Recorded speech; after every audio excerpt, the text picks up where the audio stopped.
Kasus donasi yang kemarin buat Agus, ada dari Nov Pratiwi dengan mediasi pihak ketiga akhirnya gagal, tidak jadi karena tidak ada hadiran dari Agus dan lawyernya. Ini menurut Mas sendiri gimana sih?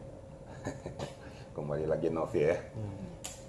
Jadi begini ya, tentunya terima kasih untuk rekan-rekan media sebagai pemerhati yang selalu mengikuti perkembangan daripada dunia seperti yang ini ya, yang berkaitan dengan publikasi kepada masyarakat. Kita berbicara tentang masalah niat baik daripada Novi melalui pihak ketiga yang memediasi yang berkaitan dengan Agus. Tentu substansinya adalah aliran dana yang dari para donatur, kan begitu ya. Nah sekarang kalau terjadi kegagalan tuh sesuai dengan etika prosedur seharusnya ya, apabila pihak Novi melalui mediatornya meminta Agus yang muncul, tidak boleh diwakilkan kepada orang lain. Kenapa? Karena dia sebagai penerima donasi harus membuat suatu kesepakatan hitam di atas putih bahwa ini memang harus diperuntukkan untuk pengobatan, tidak untuk kepentingan yang lain. Ini saya garis bawahi, tidak untuk kepentingan yang lain. Kalaupun ada perobatan, tunjukkan kwitansinya, tunjukkan hasil rekam medisnya. Yang harus dibayarkan dengan dana itu keluarkan aja, minta tanda terimanya. Sehingga ini transparan, akuntabel, yang bisa kita sampaikan kepada masyarakat maupun kepada para donatur yang sudah ikhlas memberikan uang tersebut. Saya rasa itu yang baiknya. Jadi kalau seandainya pihak Agus sendiri tidak hadir, ya ini sangat disayangkan. Kalau memang dia betul-betul membutuhkan, jangan jual mahal lah. Sudah kalau pengen selesaikan masalah ini, ayo kita selesaikan secara keluargaan. Kalau nggak butuh, bilang nggak butuh. Ya jelas, jadi masyarakat juga ngerti.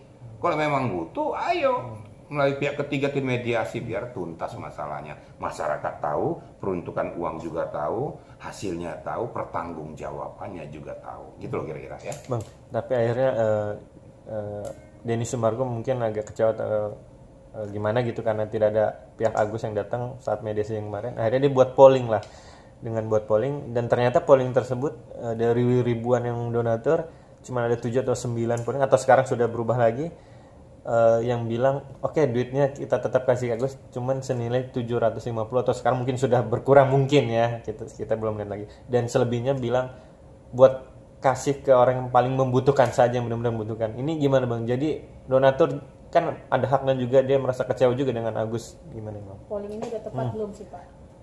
Begini ya, itu kan hanya salah satu indikator ya. Salah satu indikator untuk menuntaskan pokok permasalahan ini sesuai dengan dudukannya.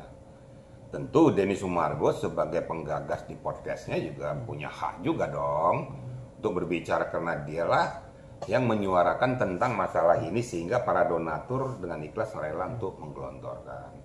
Tadi dikatakan bahwa ada beberapa kriteria yang menyerahkan ke Agus. Kalau tidak mau, ia menyerahkan kepada orang yang lebih berkepentingan, lebih membutuhkan, juga ada di situ. Itu kan tergantung, kan gitu. Nah, di dalam polling ini juga kan kita lihat. Nah, ternyata dalam polling tersebut 7 aja yang berpihak kepada Agus. Nah, panggil saja si Agusnya. Kembali lagi duduk bersama melalui mediator. Kan kita harus secara kekeluargaan kan gitu kan. Nggak usah kita saling keras kepala. Weh Agus, ayo kita kembali kepada posisi semula. Ya, kamu duduk di sini ayo bersama-sama, kita sepakati bahwa ini tuh memberikan pengobatan kepada dirimu sesuai dengan apa yang diamanahkan oleh donatur. Kecuali kalau dia berkeras kepala, tidak, saya tidak mau, harus pihak ketiga, ya jangan. Ya menurut hemat saya, ya nggak ada salahnya. Banyak orang yang masih membutuhkan pertolongan dari dana ini. Banyak yang sangat membutuhkan. Kenapa harus kita paksakan orang yang tidak mau? Kecuali kalau dia mau bersepakat dengan Novi, buat di atas hitam di atas putih, atas kertas meterai, bahwa ini perobatan, kwitansi jelas, peruntukan jelas, pengobatan itu apa jelas, untuk pertanggungjawaban kepada para donatur dan masyarakat. Ini yang namanya transparan dan akuntabel. Kira-kira gitu. Saya rasa niat Denny Sumargo